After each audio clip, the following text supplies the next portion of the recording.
Good evening, ladies and gentlemen. We are tonight's entertainment. Brother, the only one. Brother, Benny. Brother, a web of lies. Brother, it's you, big brother. Brother, when I started at TNA, I made a deal with Dixie Carter, brother, that we were going to run this company 50-50 from the first day I walked in here, brother. And now that Dixie Carter is up to her neck in crap, I'm going to override what she just said, brother. I'm running this company right at this moment, brother, and it would be too easy to put you on the shelf. But I'm overriding her decision. You're not suspended. After what Jeff and I felt, brother, at the hands of these guys up here, brother, last week, brother, after you beat us down in the middle of this ring, that would be way too easy, brother. And I'm all natural, unlike you two silicone whores! I didn't say silicone. The winner and the WWE's next breakout star is... Kamal! Victory for Kamal! Celebrating 12 years on the air and voted 2009 Broadcast Show of the Year. This is the Pro Wrestling Report on 540 ESPN and ESPNMilwaukee.com. Welcome, ladies and gentlemen, to the Pro Wrestling Report, live on 540 ESPN and ESPNMilwaukee.com, as well as PWRshow.com and live on Blog Talk Radio. Thank you for joining us wherever you may be. We're live Wednesday night, September 1st, 2010, all Wednesdays for the Pro Wrestling Report in September. Be sure to tune in each and every week for all the latest in professional wrestling news, but a bit of a special show tonight as we tribute and celebrate the life of former WWE star Gertrude Luna Vachon. Damian Nelson here with the Skull Crusher Rashi Brown, the Kaz Frank Cosentino, and David Octavius the Tiberius Hero. We have several guests scheduled to join us tonight. If it all works out, we'll be able to get through all of them. The Road Dogg Jesse James, ODB, and Al Snow calling in to give their reflections on the life of Luna Vachon. A little bit of history, in case you don't know. It was August 27th where Luna was found dead in Florida, and she was obviously a star in professional wrestling, a star in WWE.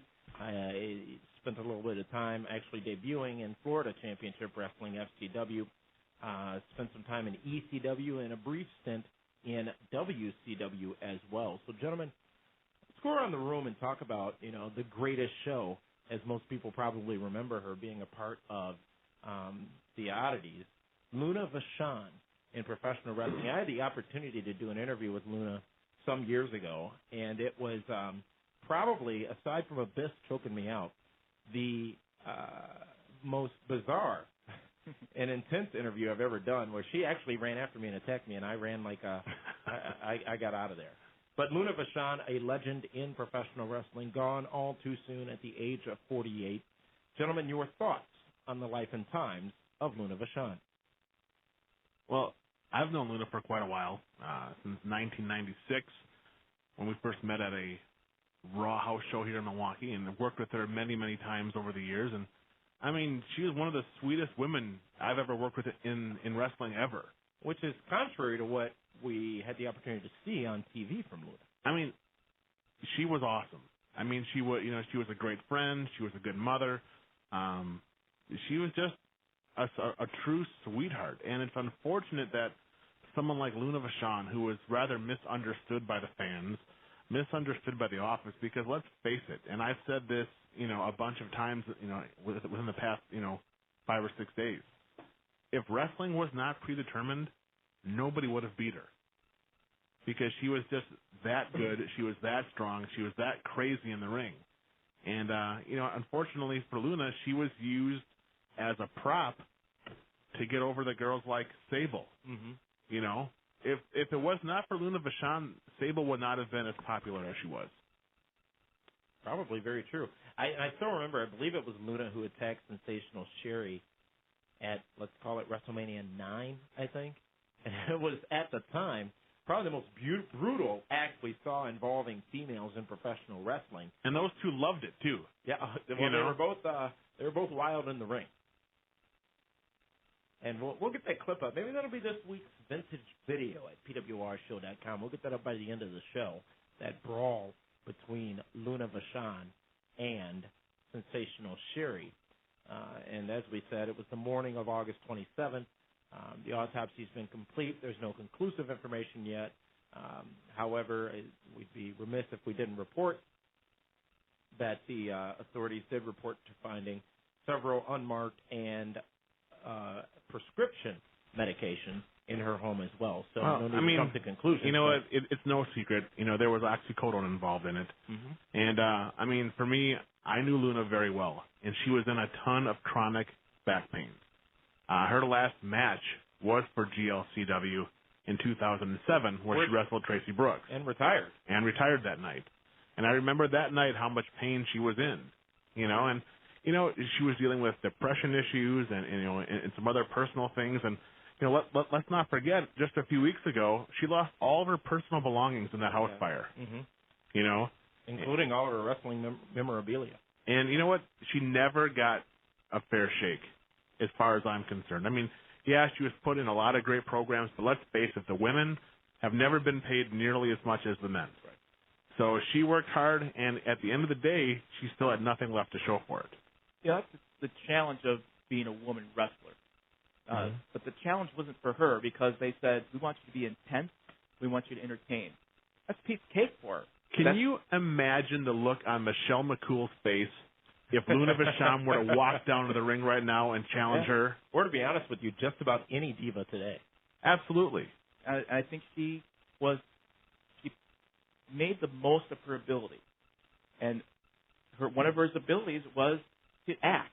And she was great. She was great at it, and was those matches she had with Sable and such, it was perfect. It worked for her.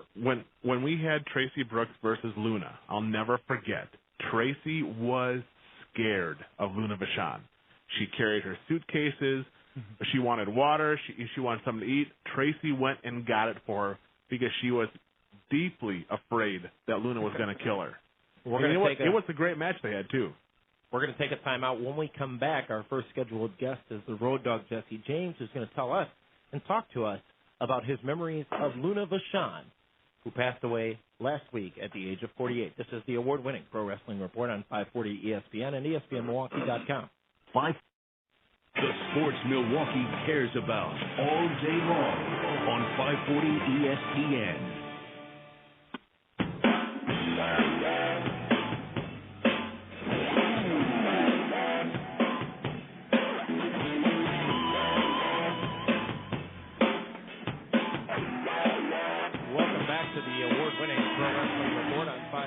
ESPN, ESPNMilwaukee.com, and PWRshow.com. We're live Wednesday, September 1st, 2010. Damian Nelson, the Cos, Frank Costantino, David Hero, and the Skull Crusher, Rashi Brown, and they're dedicating this show, specifically the first hour, to discussing and talking about Luna Vachon, who passed away last week. And we've got some special guests who are going to be discussing and sharing some of those stories that you rarely get to hear with us tonight. And the first of our many guests is none other than the Road Dogg Jesse James himself. The Road Dogg Jesse James, live with us here on the Pro Wrestling Report on 540 ESPN. And Tillman, if we have him up, there we go. Road Dogg, how are you? I'm doing good, mate. I'm doing good, thanks. That's the intro music I heard. A little part of it anyways. Yeah. How you guys doing? Tremendous, and thank you very much for your time and coming on. Obviously, you very close to Luna Vachon as we go back to the history of the Armstrongs and the Vachons, obviously. But why don't you set it up for us a little bit and tell the world listening right now your fondest, or your history, rather, with Luna Vachon. Yeah.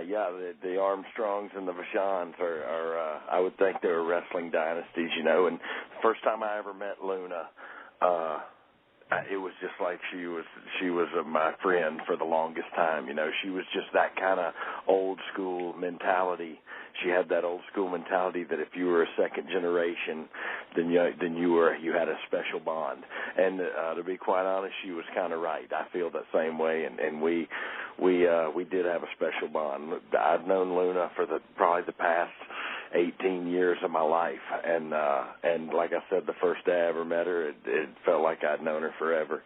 And she was always there for me, man. She was there in the good times, and she was there in the bad times. And I'm speaking of my own personal good times and bad times. And like I said, she just understood. She was a good girl, you know. I hated to hear that. I don't know how she's been living her life, you know, late as before that all happened. I don't know what road she was going down, but I wish I could have talked to her one last time, you know. I'm definitely going to miss her. She had a huge heart, you know, Brian. I mean, she was just always there for everybody. If anyone needed it or whatever, she was there for you. Yeah, that was her. I mean, that was her. She was the wildest, craziest looking woman on the face of the earth. But she would literally, you know, move mountains for you if she could have. And that's just how she was. She was totally a different person inside than she was on the outside. And that's how I remember her. I'll always remember her as not the tattoo-headed, you know, screaming Luna that you saw on TV. I'll always remember the sweet girl that I knew, you know. And I haven't talked to what's his name? Gangrel? Yeah, Gangrel. I'm sorry, I drew a blank there. I haven't talked to David in a while. I saw him, and last time I saw him, I was in Halifax, Nova Scotia, and we worked on the same show, and that's been about 2 or 3 months ago.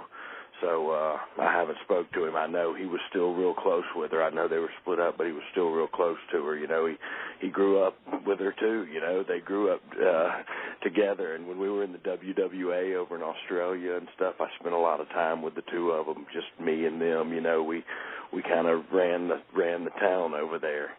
And so we had some really great times. Like I said, that's how I remember Luna Vachon. She was a sweet, sweet girl. You know, BG, the past few days, more and more reports have been coming out, and whereas TNA wanted to bring in Luna for the hardcore Justice pay-per-view with Raven, Mick Foley, and Tommy Dreamer. But what a lot of people don't know is that about 3 years ago, BG Road Dogg James contacted Luna Vachon to come in to be a part of the Voodoo Kin Mafia. That's exactly right. She was my first choice of to come in, and they finally ended up picking somebody in house, which was Roxy, you know, which ended up being a good fit too. But yeah, she was my first pick, and it just seemed right, you know. I don't know whatever happened there, you know, why that fell through, but she was definitely my first pick, and I wish I would have had the chance to make one more run with her, you know, especially now that I can't anymore. I really wish I would have had that one last run with her. And you know, Luna was one of those talents that could be utilized in many different ways. And we saw the stuff that she did with other females, but we also saw her lead some very prominent, or some stars to very prominent roles within the company, whether it be Goldust, whether it be Gangrel. Luna was a very well-rounded persona. Oh yeah, she was great. I mean, you know, as far, you know, I didn't see her father or her family wrestle that much. I mean, I've seen tapes and everything, but when I saw her, I knew that they must have been really good, because she got that way from knowing somebody, from hanging around with somebody, from watching somebody. So she knew what she was doing, man. And if you know what you're doing on that groove tube, then you can come off larger than life. And she definitely knew what she was doing. And yeah, you could watch her forever. You know, she was larger than life on there. When you would be thrown outside the ring and you'd look up and there's Luna Vachon standing over you, what were you hoping for? You're hoping to get back in the ring, get away from her, because she didn't play no games either. Mm-hmm. One time I saw a fight between her and Miss Texas, you know, Miss Jackie. In a small town in Memphis, in USWA. And I got to say that I always messed with Luna about this, because I kind of started the fight. But they got into it in the ring, and when they came to the back, one of them came back first, and that one was running her mouth. And when I forget if it was Luna or Jackie, but one of them was running. I think it was Jackie was running her mouth, and then here came Luna, and I said, "That girl's in there running her mouth about you." And she went in there, and they flew into hair pulling and fists flying. That would have been a battle with those two. It was the battle of the beast, man, and because anybody who's ever worked with either one of them knows that they ain't no joke when it comes to women wrestlers. Those two girls are, ain't no joke. So that's one of my little things that I will always remember. And her and Gangrel had a pit bull, and we were running the towns in Memphis, and that pit bull was at every show, and it would lay right there on Luna's bag, and we would do the show, and it would never get up off that bag till it was time to leave. So, yeah, I got some good memories, man. I know great stories that's going to crack headlines tomorrow morning, but I got some great memories, and that's what I hope some people, everybody else does too. Were you at the show when Luna duct taped Brian Lawler? Yes. Now, how did that all happen again? I don't know how it came down. Me and Wolfie D and Jamie, I think they were with the Nation of Domination, then, and we just walked in on it. But Brian was all taped up. I knew she was in on it. I don't know if she taped him all the way up. The Harris boys might have had something to do with that too. But he was butt naked and duct taped, right? Right. And bent over a table like that. Wow. The bad part of that story is his dad walked in and saw it all and walked away and left. He didn't even help him get untaped or nothing. And that's how he got the name Grandmaster Sexay. Yeah, you dang right. He was bent over that table, duct taped up. Bless his heart. Talk a little bit about when you're in the ring with her, or when you were, and she'd bring this intensity.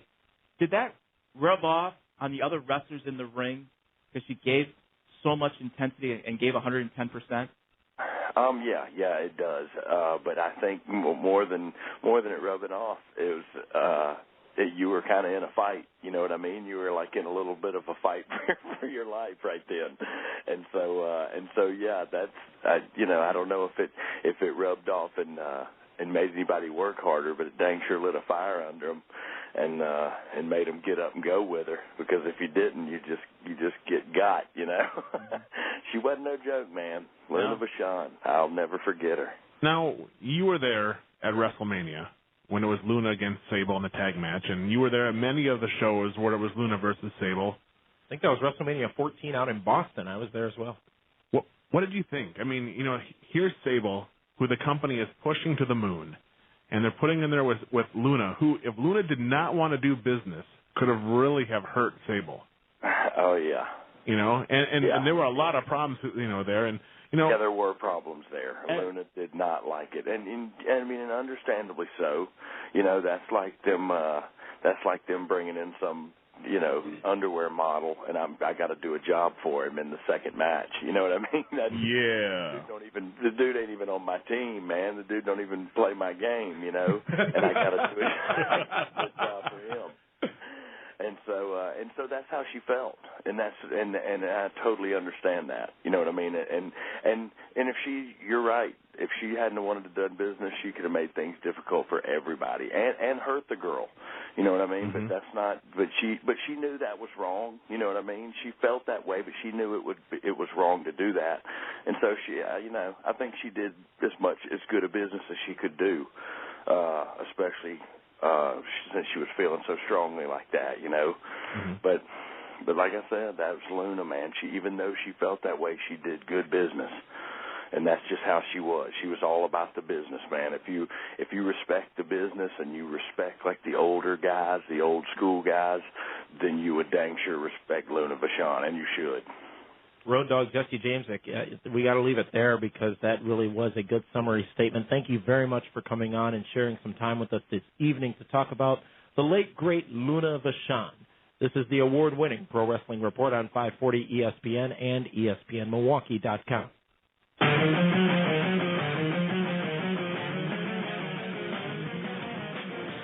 Welcome back to the award-winning Pro Wrestling Report on 540 ESPN and ESPNMilwaukee.com. Damian Nelson sitting along with the Skull Crusher Rashi Brown, David Octavius Tiberius Hero, and the Kaz, as we dedicate this show and specifically the first hour to the celebration of life of Luna Vachon.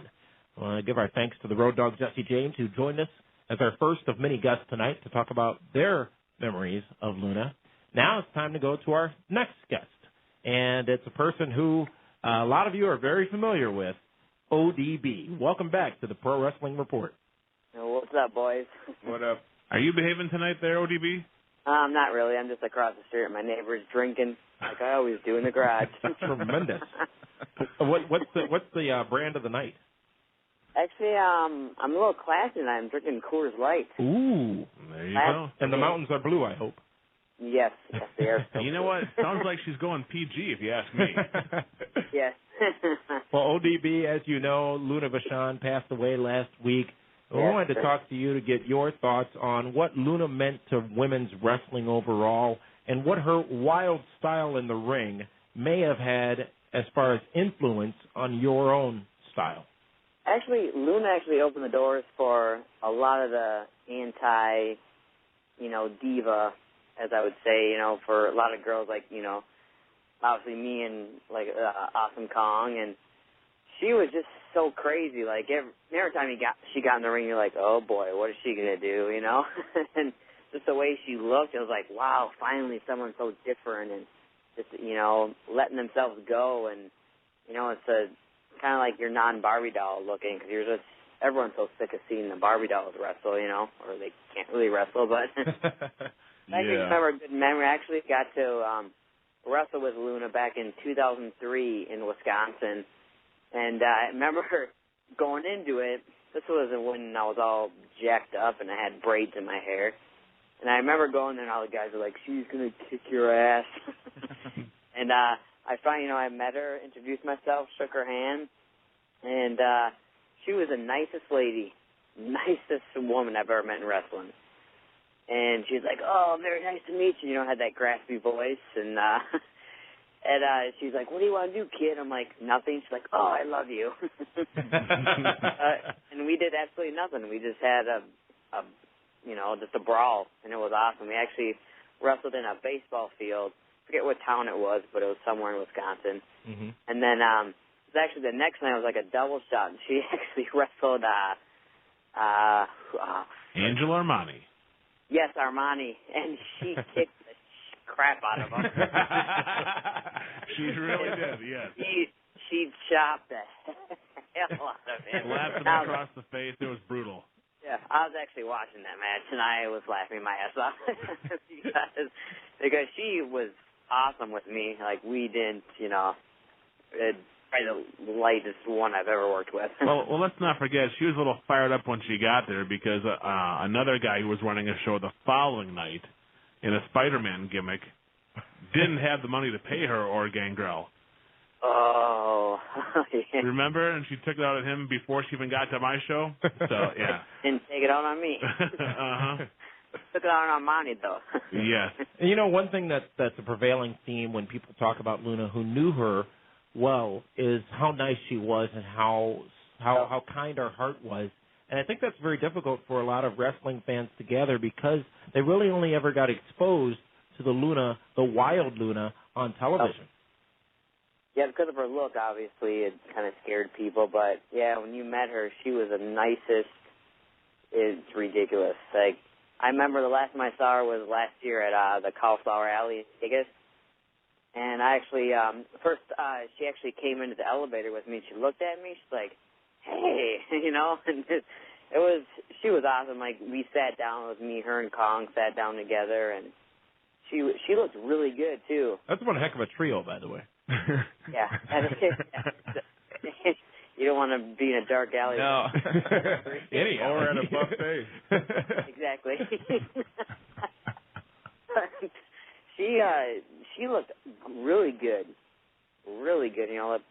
Probably in the best shape of her life. And And it was at that show that she won the Ladies Wrestling Award back in April of last year at the Cauliflower Alley Club in Las Vegas. She was crying, too, which is very, it's to see someone like that, shed a few tears was kind of cool. Well, she finally got the recognition from her peers that she's wanted for such a long time. Yeah. I mean, they never gave her a belt. They just felt that, she didn't need it or whatnot, but she finally she didn't need a damn belt. Well, no, she didn't. But for her, she was looking for that recognition, and she got the award in front of her uncle and in front of her father, and I just know how important that was for her. Mhm. Was she ever taken seriously outside of the wrestling realm? Meaning, the fans, the people watching, just her general reputation. Was she ever taken seriously? Yeah. What was that? Was Luna Vachon, the performer, the on-air persona, was she taken seriously enough by wrestling fans for what she really was able to accomplish in the business?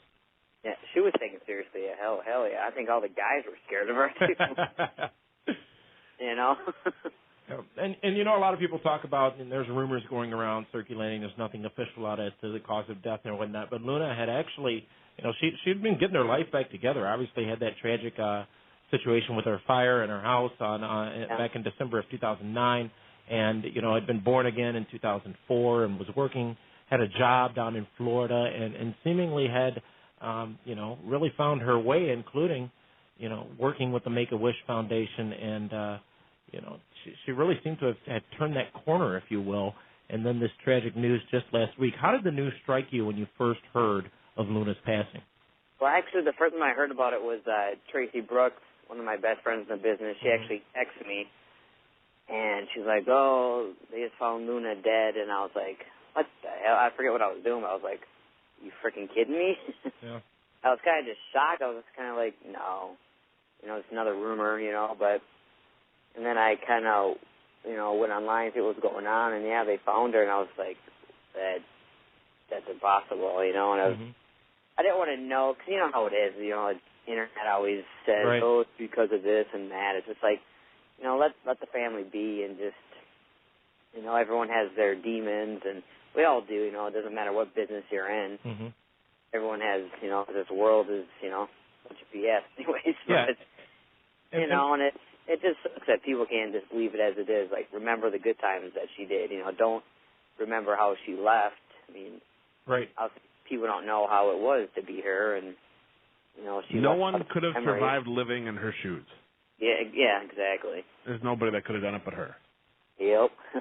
Well, ODB, we want to thank you so much for spending a little bit of time on this special episode of the Pro Wrestling Report as we talk about the life and times of Luna Vachon. We'll look forward to talking to you again very soon right here on the Pro Wrestling Report. Thank you for joining us. Well, thank you guys for letting me be a part of it. I appreciate it. God bless Luna. This is the award-winning Pro Wrestling Report on 540 ESPN and ESPNMilwaukee.com. 540 ESPN. The D-List, Homer and the Game. 9 straight hours of all Milwaukee and all live on 540 ESPN and ESPNMilwaukee.com. Everybody what?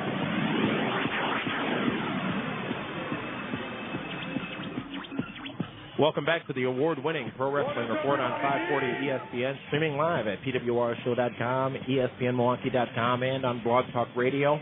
It's been a good show so far as we've talked about and celebrated the life of Luna Vachon. Luna Vachon, who was found dead last week in her Florida home. And we've been talking to some people who were close to Luna and getting some perspectives on the Luna we didn't know from her public days in WWE, ECW, WCW, and more. And we're going to round it out with the man who can talk better than just about anyone else in the business and really give us some insight as to the Luna Vachon that, again, we didn't know. And that man is Al Snow. Al Snow, welcome back to the Pro Wrestling Report. And how to do, guys? It's a tremendous night. How's San Diego, Al? I want to know what has Dave Hero had to say tonight? Nothing so far. It's been a pretty quiet night so far. He hasn't spoken. He hasn't spoken yet. That's in the second hour when I run down Raw Impact. Mm-hmm. Okay, because I got to get my shirt. My DHSS shirt. Baby, I think you'd be more interested in the #Tremendous shirt. Yes. Oh, the Tremendous. You are the originator of Tremendous. I don't think I'm the originator of it, but I certainly have used it to death ad nauseum. And that is what got me hooked on it, which has then got everybody else hooked on it. Yeah, which, you know, it is a tremendous word. You know what? We're sending you a shirt. Done. We'll get the interns on it tomorrow. We'll send you a #tremendous shirt. Tremendous shirts. That would be tremendous. Al Snow, welcome back. We know you're busy out on the West Coast filming a movie, actually, and we'll talk more about that in a moment. But first, Al, we want to talk about Luna Vachon. Luna Vachon, a person you knew, and we've talked to ODB already tonight and the Road Dogg Jesse James already tonight, and they've shared some very interesting insight on Luna. When you think Luna Vachon, what's the first thing that comes to your mind? Well, you know, for most people, it would just, I think the first impression they would have and the public perception is that, you know, she was a very emotional person. She wore emotions on her sleeve, and it didn't take much for her to go from one extreme to the other, from just absolutely the most genuine, kindest, sweetest, almost like a little girl, like a small child, to just just stark raving lunatic as far as in anger. You know, I've seen her with no fear to, you know, fight men that, you know, other grown men would be terrified to take on. And, you know, she wouldn't back down from anybody and would, you know, literally kamikaze them, just go in on a suicide mission, just ready to take it to the hill. You know, wasn't going to back a step because she would go so far. She'd take the needle absolutely to the red. And I think that for me, I mean, Luna was just an absolute doll, but I think, you know, that would be one of my memories is that she was a woman of extremes. She was just, you know, she was hot or cold. It was either she was just the most adorable, sweetest, loving person you ever wanted to meet, and like flipping a light switch, she was the most vicious, aggressive, kick-ass chick you'd ever care to not run into. And that takes talent. It takes talent to work both those extremes, I would say. Well, and that wasn't a work for Luna. That was just how Luna lived. I mean, I think Luna, unfortunately for her, Luna had a lot of, you know, emotional. Yeah, she was diagnosed with bipolar disorder a couple of years ago. Yeah, I think she had a lot of extreme emotional stability and emotional issues that, you know, that she tried to work with and conquer, and, you know, and I think that's a testament to Luna herself, that with as severe and debilitating handicaps as far as her emotional situations, she was able to have as lengthy and as prominent a career in professional wrestling as she did. Now, granted, you know, keep in mind that professional wrestling is, you know, is and has and always will be, you know, the land of misfit toys more than any other kind of industry. Right. You know, it's not hard to run away with the circus when, you know, you're all clowns to begin with. But even in a business like this, that in some ways is completely filled with oddballs and crackpots, it's still very conservative. And for Luna to be able to not just survive but thrive in this business, you know, is probably a stronger testament to what type of person she really was, more than anything that anybody else could say. You know, for someone that was as feared in the ring and as much as the fans had feared her for thinking that she truly was a lunatic, she truly cared about her fans and the people that she worked with. She cared about everybody. I mean, you know, but she cared that, you know, to the point to where it was almost disastrous. I mean, I remember one time, you know, when she and Gangrel were married, and you know, they were in WWE, and John Layfield and Ron Simmons were, you know, doing the Acolytes thing, and they did something where they just, I think it was out in Phoenix, and they just dropped Gangrel, damn near killed him, and she saw it on the monitor and went freaking berserk and ran right up there and right past Vince and right in the gorilla and was waiting on them to come back to basically whip their ass. You know, she was going to take it to them, both of them. And then problem with it, you know, watched her one night in a bar attack, you know, the Godfather with a clothes hanger, you know. You know, so... You know, she sounds like that one person you just didn't want to say the wrong thing to. Or do the wrong thing, too. Yeah, I mean, but then at the same time, I mean, you know, if she loved you, she loved you. I mean, if you know, she probably would kill for you. I mean, she'd probably, you know, if you were a friend, she'd probably go out and, you know, if somebody said the wrong thing about you, she'd probably dive across the table and, you know, throttle them because of remarks said about you. Now, in your defense. And what is interesting is no acknowledgement of Luna's passing by World Wrestling Entertainment, aside from doing so on their website on the day of. Does it surprise you that somebody who is so influential in professional wrestling, specifically female wrestling, doesn't get acknowledged by the company that she spent a lot of time with on their programming? I know that, you know, that's a tough call. You know what I mean? Yeah. That really is. I mean, how many times do you start out your show with in memorial to? Mm-hmm. And, you know, let's face it. I know that all of you guys and everybody that's probably listening to this show who consider themselves to be insiders and part of the business, which you're actually not. We never claim to be. I know you never claim to be, but you behave like more than a regular wrestling fan, which you're not. Mm-hmm. But the actual, just average wrestling fan who doesn't make this a hobby, that just watches it for entertainment purposes, they're turning on the channel to be entertained, not to be brought down with a moment of silence. Yeah. You know, they're wanting to escape the real life and you know, misery and things like that, not be reminded of it. So it's a tough call to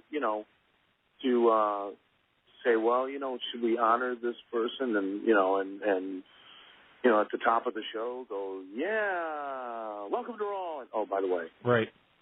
Now, but isn't it an all or nothing kind of scenario, though? Either they should do it all the time or never do it at all? I don't know.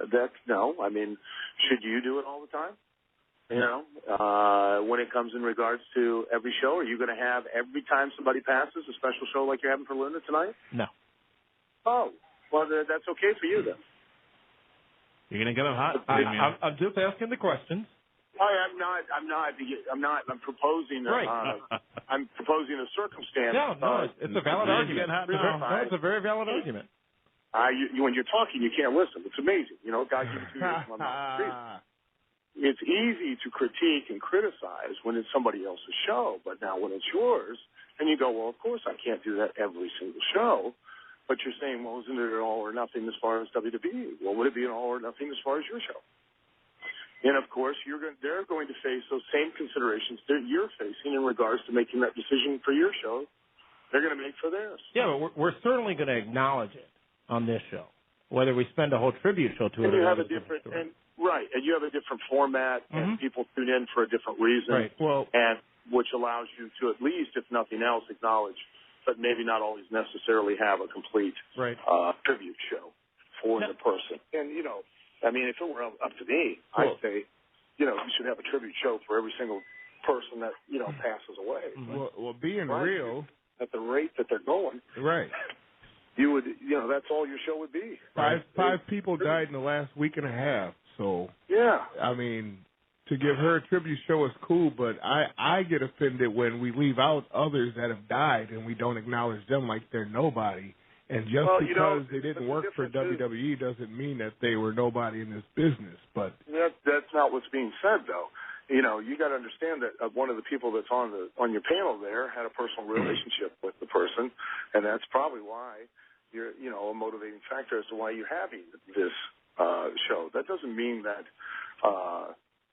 you know, that the other people were any less or didn't mean any more. Right. But we have not gotten a mention of the other people yet. Well, and things have happened in the last 48 hours, and we still haven't gotten a mention yet. So yeah, because the first hour is dedicated to Luna, so perhaps you should wait till the second hour.